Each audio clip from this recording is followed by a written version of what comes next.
അസ്സലാമു അലൈക്കും വറഹ്മത്തുള്ളാഹി തആല വബറകാതുഹു. എൻ്റെ പ്രിയപ്പെട്ട ഉസ്താദുമാരെ, എൻ്റെ പ്രിയമേറിയ കൂട്ടുകാരെ, എല്ലാവർക്കും സുഖമല്ലേ? ഞാൻ ഇന്ന് ഇവിടെ പറയാൻ പോകുന്ന ഒരു കൊച്ചു കഥയാണ്. കഥയുടെ പേരെന്താണെന്നറിയാമോ? നൂറ്റാണ്ടുകൾ ഉറങ്ങിയ ഗുഹവാസികളും നായയും.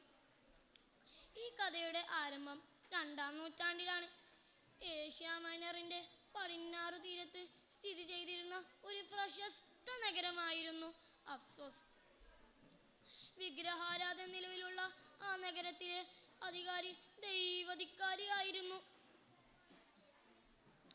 താൻ പറയുന്ന ദേവന്മാരെയെല്ലാം ആരാധിക്കാൻ അഫ്സോസിലെ രാജാവ് ഉത്തരവിട്ടു. തൻ്റെ ആജ്ഞ ലംഘിക്കുന്നവരെ കശാപ്പു ചെയ്യുകയോ കല്ലെറിഞ്ഞു കൊല്ലുകയോ ചെയ്യുമെന്ന് അദ്ദേഹം ഭീഷണിപ്പെടുത്തി.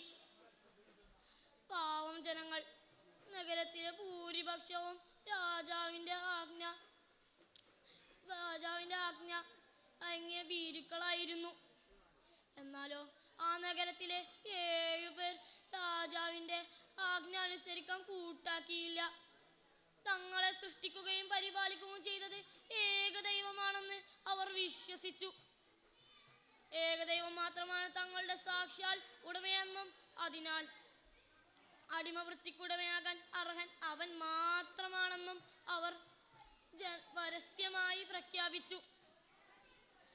തങ്ങളുടെ സൃഷ്ടാവിൻ്റെ മുമ്പിൽ മാത്രമേ തലകുനിക്കൂ എന്ന് അവർ ജനങ്ങൾ മുമ്പാകെ പറഞ്ഞു. 7 വാക്കളും പറഞ്ഞ വാക്കുകൾ തിരിച്ചെടുത്തില്ലെങ്കിൽ ജനങ്ങൾ തന്നെ കല്ലെറിഞ്ഞു കൊല്ലുമെന്ന് അവരെ ഭീഷണിപ്പെടുത്തി. 7 വാക്കളും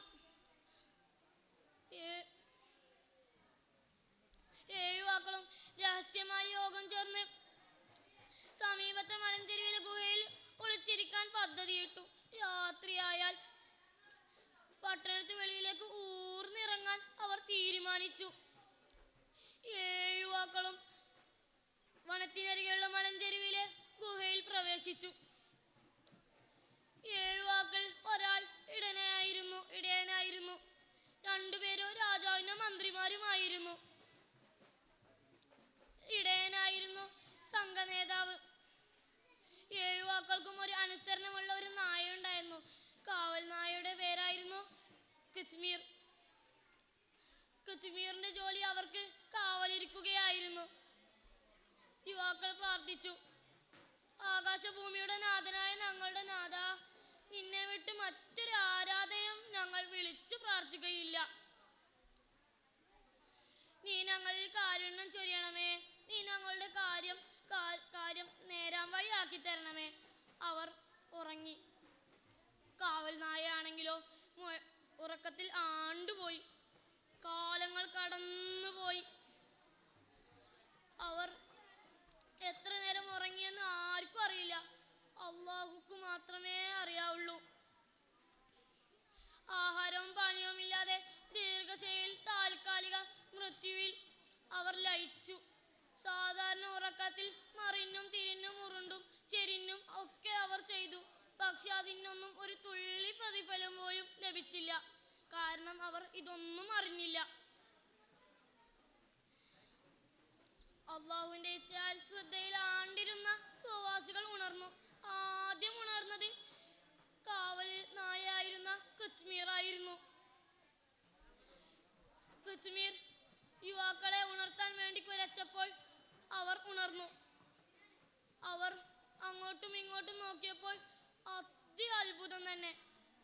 താടിയാണെങ്കിലോ കാല് വരെ നീണ്ടിരിക്കുന്നു. മുടിയാണെങ്കിലോ സർപ്പം പോലെ ചെരിഞ്ഞിരിക്കുന്നു.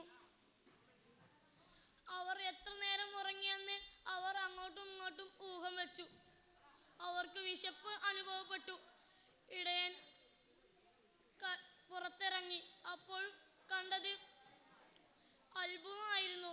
ഇന്നലെ കണ്ട അഫ്സോസാണിത്. ഇപ്പോൾ ആകെ മാറിയിരിക്കുന്നു. അവൻ നീങ്ങി. കടയിലെത്തിയപ്പോൾ അവൻ ഒരു അപ്പവും മാംസവും വാങ്ങി. കീശയിൽ നിന്ന് നാണയമെടുത്തപ്പോൾ കടക്കാരൻ കൈ പിടിച്ചു പറഞ്ഞു, എവിടെ നിന്നാണ് നിങ്ങൾക്ക് നൂറ്റാണ്ടുകൾ മുമ്പുള്ള പൗർനാണകം?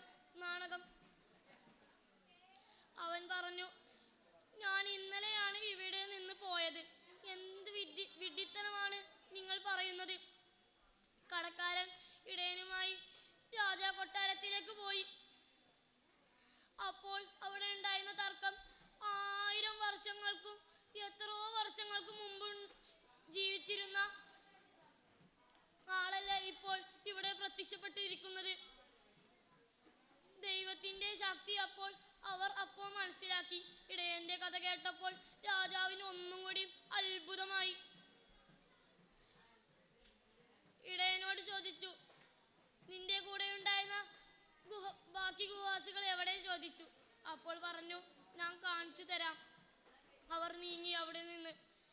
ഗുഹയിലെത്തിയ രാജാവും കൂട്ടരും ഇടയൻ അവരെ കാണിച്ചു കൊടുത്തു. അവരുടെ കഥ കേൾക്കാൻ രാജാവും കൂട്ടരും ആകാംക്ഷയോടെ നിന്നു. അവരുടെ കഥ കേട്ടപ്പോൾ അവർ ഞെട്ടിധരിച്ചു. അപ്പോഴാണ് 7 വാക്കളും അറിഞ്ഞത്. 309 കൊല്ലം ഞങ്ങൾ കിടന്നുറങ്ങിയത്. ഇപ്പോൾ ഈ കഥയിൽ നിന്ന് നിങ്ങൾക്ക് എന്താ മനസ്സിലായത്? അള്ളാഹുവിൻ്റെ ശക്തി എത്രയാണെന്ന്. എത്ര കാലമാണ് അവർ ഉറങ്ങിയത്? ആഹാരവും പാനീയവും ഇല്ലാതെ അവർ